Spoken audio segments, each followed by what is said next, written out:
Je suis Véronique Collard-Bovy, j'ai le plaisir de coprésider Provence Art Contemporain aux côtés de Pierre Oudard. Et par ailleurs, je dirige Frame, qui est une association fondatrice de Provence Art Contemporain.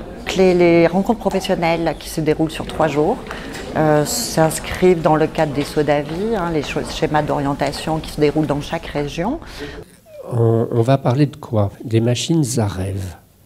Les machines à rêve, c'est André Malraux, l'inventeur du ministère des Affaires culturelles, devenu ministère de la Culture. Il dit ces machines à rêve, elles ont introduit une vulnérabilité du rêve.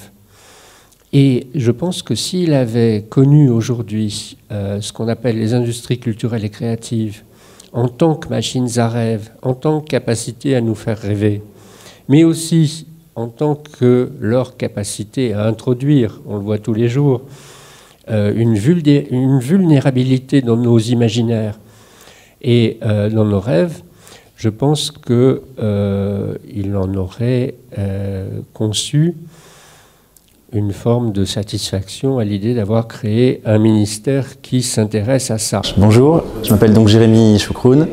Je suis à la Direction régionale des affaires culturelles de PACA, en charge de stratégie des industries culturelles et créatives. Et donc pendant la conférence, je suis revenu sur l'histoire des industries culturelles et créatives pour essayer de comprendre d'où elles venaient et puis ce qu'elles signifiaient aujourd'hui et essayer de bien comprendre ce périmètre qui est un périmètre compliqué à comprendre puisqu'il revêt plusieurs dimensions et plusieurs définitions. Mais comment on va assurer la rémunération des créateurs dans un univers de reproductibilité généralisée?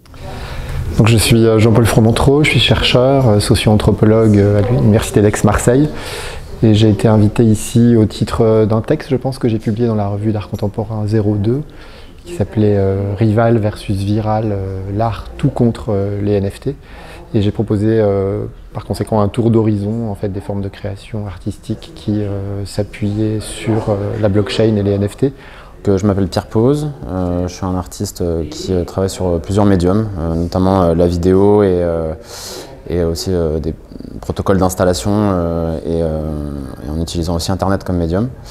Et depuis quelques années, j'utilise aussi la blockchain comme médium et du coup c'est en partie de ça dont je suis venu parler ici, de l'utopie à la base d'Internet, qui est un système de peer-to-peer et d'open source et qui a été finalement récupéré plutôt par des entreprises et par des applications.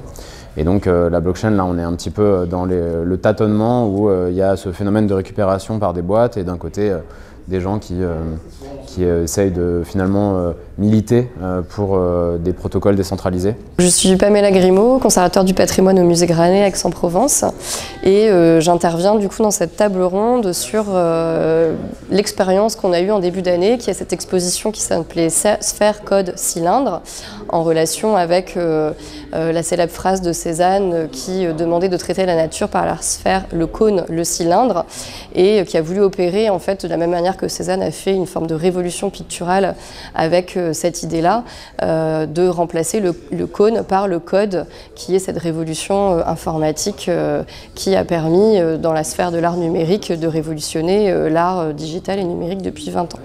Il n'y a pas que de l'économie marchande dans un univers néolibéral, il y a aussi la critique de l'univers marchand néolibéral et des propositions alternatives